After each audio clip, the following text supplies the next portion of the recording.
เจริญสุขีพ่อแม่พี่น้องตัวโค้งเทศห้องมนุษย์โลการายการวันนี้มีวาสนาได้พิกขึ้นมาออกอากาศกล้องอู้ตามสัจจังเสียงดังว่องว่องล่องตยคลื่นในท้องฟ้าเข้าสู่เครื่องฮับปุ๊บปั๊บบัจจาคนตัวหน้าได้ฟังเป็นอริยธรรมสัจจังของพระพุทธังสัมพุทธเจ้าสัมพุทธเจ้า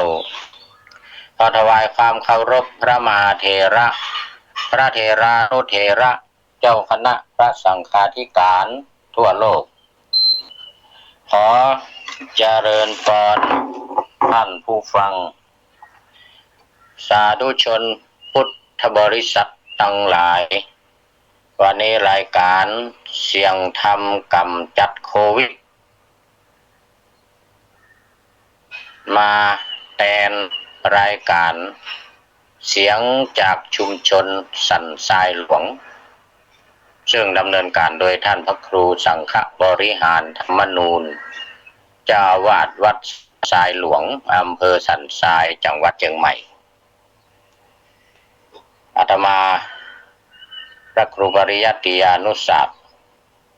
สิทธิปรึกษาเจ้าคณะอำเภอเมืองเชียงใหม่เป็นผู้ดำเนินรายการแทนมา2 อาทิตย์แล้วอาทิตย์นี้เป็นอาทิตย์ที่3นำเอาธรรมะสำหรับป้องกันกำจัดโรคร้ายโควิดหรือโคโรนาไวรัสคือเชื้อโรคที่มีชื่อว่าโคโรนากำลังดังอยู่ในปัจจุบันโดยเฉพาะในยุโรปและอเมริกาทวีป5 ทวีปของเขาเนี่ยเอเชียยุโรปอเมริกาออสเตรเลียแล้วก็แอฟริกานี่เป็นหมู่ดำเฮ้ย หมู่ผิวดำผมงิกผมงอนะมันหมดแอฟริกานะคราวนี้แอฟริกาบาดโดนเฮ้ยสมัยอีโบลาสมัยซานี่ทางแอฟริกานี่โดนหนัก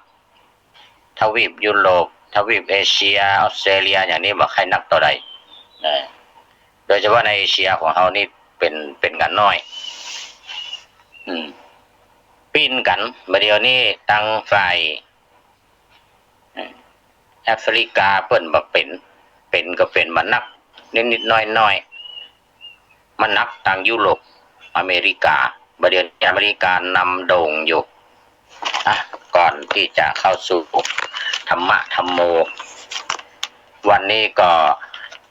มารายงานข่าวตะวาอย่างน้อยเนาะสถานการณ์โลกตะวานี้ติดเชื้อเกือบ3 แสนขออภัยเกือบ3 ล้าน2,920,738 รายนะเหลือแต่ประมาณแสนปลายมาถึงแสนแล้วนะมาถึงแสนวันนี้นี่มาแน่ก็เดี๋ยวประมาณสักปูนก่อน10 โมงครึ่ง11 โมงกรมควบคุมอนามัยจะมาประกาศละ000ศูนย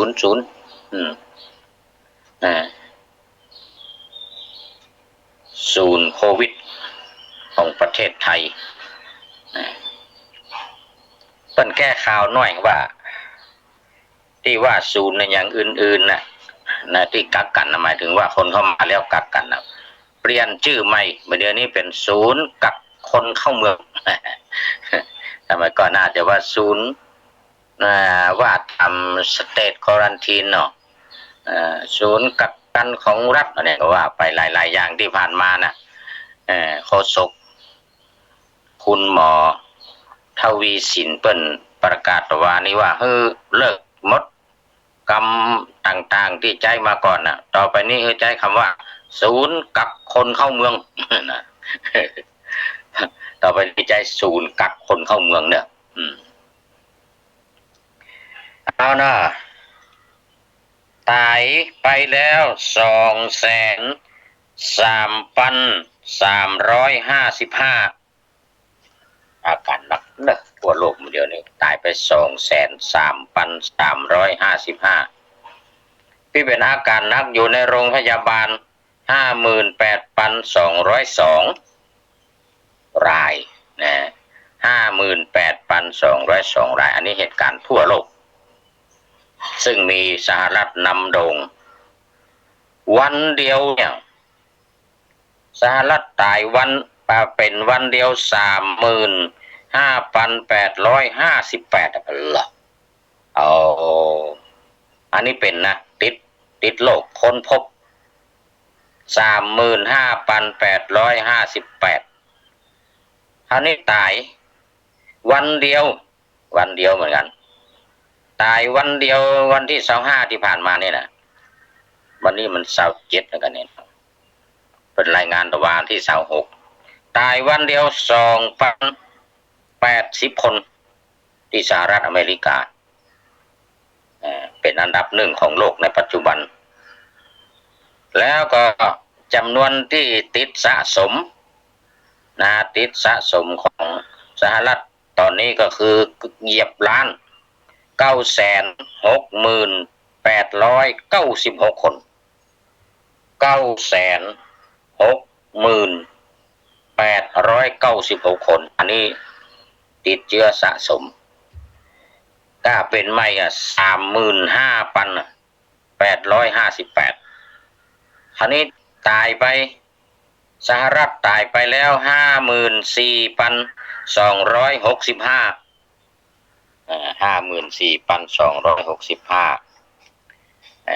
รายงานในบทประพันธ์บทกลอนลงท้ายรายการของอาตมานั้นค่อนข้างจะมาตันสมัยเลยเพราะว่าเป็นต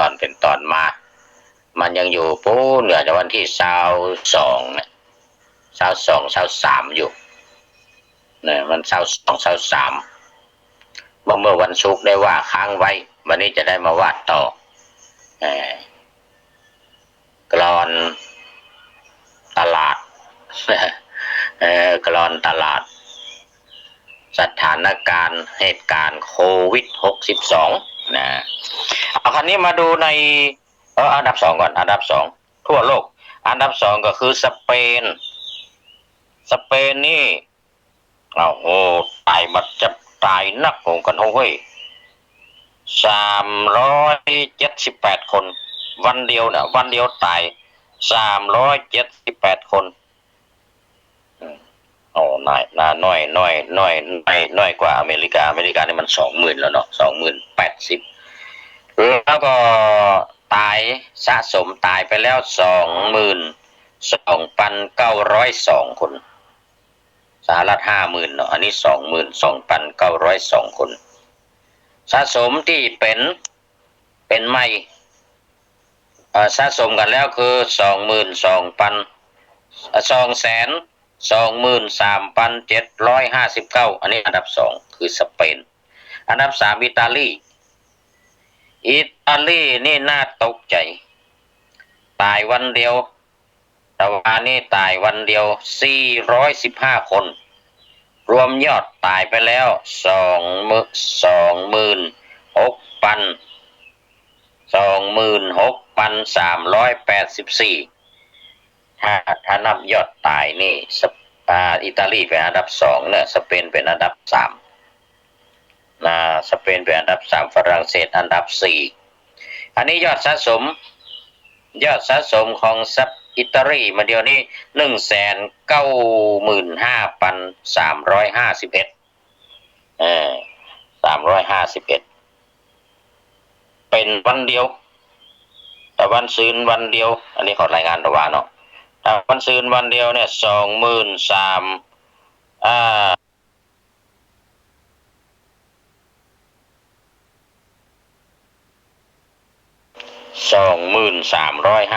23,351อันนี้อิตาลีเนอะอิตาลีต่อไปอันดับที่สี่ฝรั่งเศสฝรั่งเศสตายไป22,614เป็นอันดับสี่รองจากอิตาลีนะเดี๋ยวรองจากสเปนที่ถ่ายนี่รองจากสเปนที่เป็นนี่รองจากอิตาลีเป็นอยู่161,488นะตายวันเดียว369 คนต่อวันซืนวันเดียวเป็นวันเดียวเนี่ยเป็น1,660รวมแล้ว161,488อันดับที่ห้าเยอรมนีนี่น้อยสะสม151,513 คนหมู่รายงานหมู่นี้จะได้เอาไปรวบรวมไว้ในบทประพันธ์เป็นตอนสืบต่อไปเอามาอ่านทบทวนกันต่อไปเดี๋ยวนี้ก็รายงานประจำวันไปก่อนประจำวันก็ไม่ใช่ในวันนี้27แต่ว่ารายงาน26นี่คือรายงาน27คือรายงานของ26นี่นะ26รายงานของ25เยอรมนีตายไปแล้ว5,877เป็นอันดับ5เป็นอันดับ5รองจากฝรั่งเศสสุดท้ายอันดับ6 UK ประเทศอังกฤษตายไปแล้ว23,319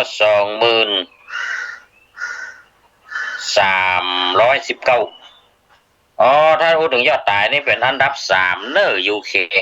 ประเทศอังกฤษเป็นอันดับ3คือ23,319อันดับ2 6,384คืออิตาลีถ้าตายนี่มาอันดับ2ตายอันดับ3นี่ก็คือประเทศอังกฤษ23,319อันดับ1คืออเมริกา54,265ได้ลืมดูไปขออภัยลืมดูไปอันดับการตายกับอันดับการเป็นมันจะต่างกันหน่อยที่ว่าผ่านมานั่นคืออันดับการเป็นอันดับที่6เนี่ยUK เนี่ยมัน145,8,377นี่รองจากเยอรมนีนี่มัน105,000ฝรั่งเศส106,000อิตาลี109,000สเปน202,000กว่าแล้วก็สหรัฐ960,000กว่าอันนี้เป็นสถานการณ์โลกสถานการณ์โลกมาดูในประเทศไทยเห็นสักน้อยเนาะอธิบายว่าศูนย์กักกันคนก็เหมือนดีเจว่าไปหน่อยหนึ่งในเอเชียก่อนทวีปเอเชียเป็นทวีปของเขาตะวันออกเฉียงใต้เนอะทวีปเอเชียบัดใดอย่างเอเชียตะวันออกเลยอย่างอินเดียอย่างวันนี้นะศรีลังกาอย่างวันนี้นี่อันนี้ถือเป็นอินเดียเอเชียตะวันออกในเอเชียตะวันออกเฉียงใต้เขามีอยู่4อันดับก็คือ1สิงคโปร์2อินโดนีเซีย3ฟิลิปปินส์4มาเลเซียของโลกประเทศไทยเขาแต่ว่านี่ติดอยู่ในอันดับที่57ติดอยู่ที่อันดับ57ในเอเชียของเขานี่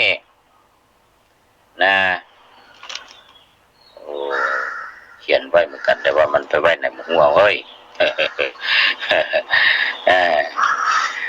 เพิ่มขึ้นใหม่เนอะแต่ว่านี่เนอะ15 รายเพิ่มขึ้นใหม่15 ราย15 รายนี่จากกรุงเทพ7แล้วก็เปิดวงเล็บว่าที่สเตทควอรันทีนเนี่ย4คนทั่วไป3คนตอนนี้ภูเก็ตมาอันดับ2 4 รายยะลา2อันดับ3 ชลบุรีอันดับ4 1 รายนครปฐมอันดับ5 1 รายรวมแล้ว15 รายเกิดขึ้นใหม่เพิ่มขึ้นใหม่ตะวันนี้เพิ่มขึ้นใหม่ตะวันนี้ในประเทศไทยแล้วประเทศไทยมีไหนแล้วนี่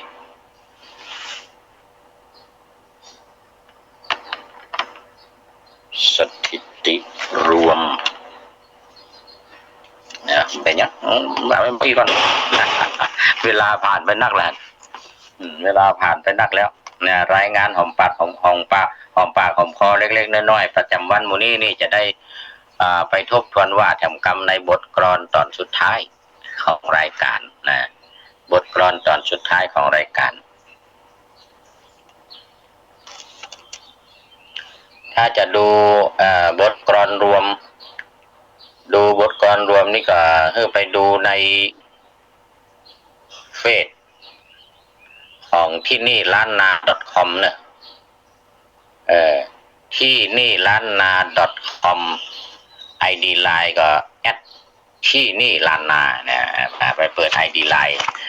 เปิดไลน์ดูก็ได้แอดที่นี่ล้านนานะ TEENEELANA ที่นี่ล้านนาอันนี้เป็น ID ไลน์ของที่นี่ล้านนา .com เนี่ยที่นี่ล้านนา .com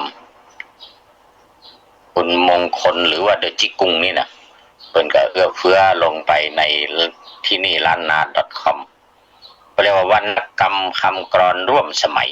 นะวรรณกรรมคำกลอนร่วมสมัยรวมเป็นตอนเหตุการณ์ตั้งแต่เริ่มต้นประเทศจีนมาเรื่อยมาเป็นตอนลงไปแล้ว9 ตอนเนอะลงไปแล้ว9 ตอนไปดูในรายละเอียดในที่นี่ล้านนา .com นะที่นี่ล้านนา .com เปิดดูไลน์ก็ได้ไลน์อย่างที่ว่าตะกี้นั้นใส่ ID เข้าไปใส่แอปที่นี่ล้านนา .com ที่นี่ล้านนาเอาละคราวนี้ก็เข้ามาสู่ธรรมะเนอะศรัทธาญาติโยมมาถึงยังอยู่ในธรรมานุปัสสนาเนอะนะธรรมานุปัสสนามีธรรมารมณ์คืออารมณ์ที่เป็นธรรมะนะที่เป็นธรรมะเป็นอารมณ์ที่เป็นอยู่ในธรรมานุปัสสนานี่มีนักว่าไปแล้วเป็นลายหัวข้อแต่ละหัวข้อสำคัญของญาติโยมเขาทั้งหลายนำปฏิบัติกันตลอดเนอะตามที่ว่ามาตั้งแต่สติปัฏฐาน4แล้วก็อยู่ภายในสติปัฏฐาน4กายเวทนาจิตธรรมเนี่ยแง่มุมต่างๆรายละเอียดต่างๆที่อาตมาว่าไปแล้วนั้นเป็นธรรมะสำหรับกำจัดโควิดโดยเฉพาะนะแล้วก็ป้องกันด้วยยิ่งที่เขาปฏิบัติกันมาเมื่อวิปัสสนาเนี่ยสมถะวิปัสสนาเนี่ยเป็นการป้องกันโควิดมาตลอดนะเสร็จแล้วก็มันก็มีละรวมไปพ่องเนี่ยมุมบทปฏิบัติในเรื่องของเรื่องมันนะยังมุมในประเทศไทยเขานี่ก็เหมือนกันมุมปฏิบัติกับติดกันไปนักนะบัตันระวังเผลอสติขาดสติประธานสูตรเอานี่นะใช่อย่างเนื้อสดาญาติโยมเพราะนั้นทุกขั้นตอนที่ว่ามาทั้งกายทั้งเวทนาทั้งจิตกับปัจจุบันนี้ว่าในเรื่องของธรรมานุปัสสนาหรือธรรมารมณ์อยู่นี่นะจิตตารมณ์ผ่านไปแล้วเวทนารมณ์ผ่านไปแล้วกายารมณ์ผ่านไปแล้วแต่อารมณ์ทางกายอารมณ์ทางเวทนาอารมณ์ทางจิตตอนขณะนี้อยู่อารมณ์ทางธรรมแต่ว่าที่ว่าไปแล้วผ่านไปแล้วทุกหัวข้อทุกอารมณ์ก็คือนำปฏิบัติกันตลอดจะไปละจะไปถอยจะไปวางกาดถ้าเป็นนักมวยที่เปิดว่าจะไปวางกาดนะต้องยกมือกันคอไว้ตลอด ลดกาดมาได้ลดลงมาได้ขึ้นคอแน่ปั้งสลบ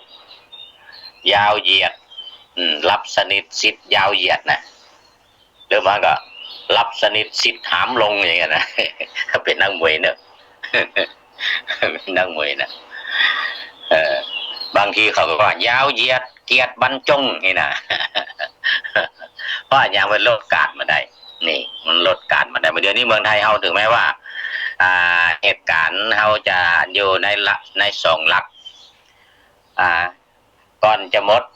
เมษายนนี่จะต้องให้ลดลงลุ่มเหลือหลักเดียวแต่ว่านี่ขึ้นมาอย่าเป็น15ลงไป13แล้วนะลงไป13แต่วันซืนระวานขึ้นมาทำแล้ว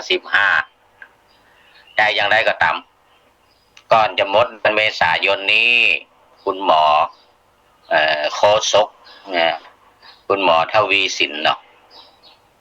อย่างโยทินอย่างวันนั้นคุณนะเข้าเหยาบอกว่าต้องพยายามให้ลดลงเหลือหลักเดียวอาจจะ8 9หรือ2 4 5 6 7หมู่นี้นะจะเป็นการดียิ่งดีในวันนึงดีอยู่แล้วดีแน่นอนขอให้ปฏิบัติธรรมขอให้ปฏิบัติมันสติปัฏฐาน4นี่เถอะเอาสติปัฏฐาน4นี่แหละเป็นหลักแจ้งมาก็ถามหาสติปัฏฐาน4เนี่ยเหมือนพี่น้องเฮาชาวกุลุสมัยก่อนพูดที่พุทธเจ้าไปแสดงกรุงนิวเดลีปัจจุบันนี่นะสมัยก่อนเรียกว่าทุ่งกุลุเกษตรตื่นเจ้ามาคนทั้งหลายจะถามกันว่าคุณปฏิบัติสติปัฏฐาน4ข้อใดวะเนาะกายเวทนาจิตธรรมนี่นะคุณปฏิบัติข้อใดถ้าปะหน้ากันจะถามอย่างอีก สมัยนั้นพุทธเจ้าไปแสดงสติปัฏฐานสูตรนี่เป็นครั้งแรกหรอกที่แคว้นกุลุนะแคว้นกุลุกรุงนิวเดลีปัจจุบันเนี่ยโอนเดลีอยู่ในโอนเดลีปัจจุบันที่แสดงสติปัฏฐานสูตรยังมีอยู่อาตมาไปอินเดียเมื่อใดนำคณะไปอินเดียเมื่อใดต้องนำไปที่แสดงสติปัฏฐานสูตรเนี่ยเดี๋ยวนี้รัฐบาลเปิ้นร้อมหัวไว้อย่างดีมีไผเข้าไปขี้ใส่ละทำไมก็นี่ไปนะมาสัก20 ปีที่ผ่านมานะ20 ปีที่ผ่านมานั้นโอ้ไป30 ปีแล้วมา30 ปีที่ผ่านมามีก็แขกเข้าไปขี้ใส่เต็มแล้วนะมาจ้างไปกราบไปไหว้ที่ไหนไหว้บัตรลงมาเดี๋ยวนี้เปิดการทำความสะอาดมีคนเฝ้ามีกับเปิดประตูเข้าออกเป็นเวลาใครเข้าไปขี้ใส่มาได้ละเนี่ยที่แสดงสติปัฏฐาน4ที่กรุงนิวเดลีในประเทศอินเดียปัจจุบันเป็นแก้วเป็นกูลกับคนทั้งหลายตั้งแต่สมัยนั้นมาจนถึงปัจจุบันนี้ป้องกันกำจัดป้องกันและกำจัด2 อย่างเนอะมาถึงธรรมานุปัสสนาอยู่ในหมวดธรรมที่เป็นส่วนของวิปัสสนาเนอะตอนนี้ว่าไปแล้วขันธ์5อายตนะ12วันนี้ธาตุ18เนอะสัตยาญาติโยมธาตุ18นี้ก็สืบเนื่องมาจากอินทรีย์ขออภัยอายตนะ12นั่นละนะนอก6ใน6เป็น12ว่าไปแล้วประเดี๋ยวนี้เพิ่มเข้ามาแถมเพิ่มวิญญาณเข้ามาเนอะสัตยาญาติโยมเพิ่มวิญญาณเข้ามาแถม1 แถม6ก็เป็น18เป็นเรียกว่าธาตุ18เป็นต้นว่าเนี่ยจักขุธาตุคือตาเขานี่แล้วก็รูปธาตุอันนี้จักขุธาตุนี่ภายในรูปธาตุนี่ภายนอกตากับรูปนี่มากระทบกันเกิดความหูขึ้นภายในก็เรียกว่าหูแจ้งผ่านทางตาเนี่ยจักขุวิญญาณเกิดขึ้นนะจักขุวิญญาณเกิดขึ้นเรียกว่าจักขุชุดที่1ชุดที่2ก็หูกับเสียงหูว่าเรียกว่าโสตธาตุเสียงประสาทธาตุ2 ธาตุนี้กระทบกันขึ้นมาก็เกิดวิญญาณตัวหูอยู่ภายในขึ้นมาผ่านทางหูเรียกว่าโสตวิญญาณธาตุเอาละ2 ชุด 6เอาชุดที่3จักขุโสตคานะธาตุก็คือหูดังหูดังเอานี่นะกับ คันธาตุคือกลิ่นที่มาจากทางนอกเข้ามากระทบหูดังเขานี่กระทบหูดังเขาเนี่ยนะกระทบดังเนี่ยกระทบหูดังเนี่ยมันเรียกว่าคานาธาตุพอเกิดความรู้สึกว่ามันมีกลิ่นเข้ามากระทบหูดังเนี่ยก็เรียกว่าคันธะเดี๋ยวคานะวิญญาณธาตุนี่ชุดที่สามชุดที่สามเป็นเก้าละชุดที่สี่รสธาตุรสมากระทบกับลิ้นชิวหาธาตุกับรสธาตุมากระทบกันเกิดความรู้ขึ้นภายในมาเรียกว่าชิวหาวิญญาณธาตุชุดที่สี่12ละชุดที่ห้ากายธาตุกระทบกับโพธพธาตุกระทบกับผู้เกิดความรู้ขึ้นมาภายในเรียกว่ากายวิญญาณธาตุชุดที่15แล้วเนอะชุดท้ายชุดที่6มโนธาตุนะคือใจเขาเนี่ยไปกระทบกับอารมณ์เขาเรียกว่าธรรมารมณ์ธรรมธาตุก็เรียกว่ามโนวิญญาณธาตุ3 6 18 6ชุดเป็น18อันนี้เรียกว่าธาตุ18เป็นหลักปฏิบัติในธรรมานุปัสสนาของเขานี่หรือวิปัสสนารมณ์วิปัสสนารมณ์เพราะนั้นเมื่อเรากำชับอยู่อย่างนี้ตลอดเนี่ยธาตุ18เนี่ยกำหนดพิจารณาอยู่ตลอดโควิดมีทางเข้ามาได้ป้องกันได้ตลอดเลยรับรองแล้วก็ที่มันเป็นอยู่มันติดมาแล้วก็กำจัดได้อย่างเด็ดขาดธาตุ18เนี่ยสันทานใหญ่ยมเอาละวันนี้เวลาใกล้จะหมดได้บอกไว้แล้วว่าได้ทำเป็นตอนไว้ต่อจากเมื่อวันศุกร์ที่ผ่านมาวันนี้เป็นตอนที่5นะเหตุการณ์โควิด62ถ้าจบบทประพันธ์ที่ก็จะอำลารายการสถาญาติโยม23 มกราครั้งนั้นประเทศจีนปิดอู่ฮั่นเป็นมั่นหมาย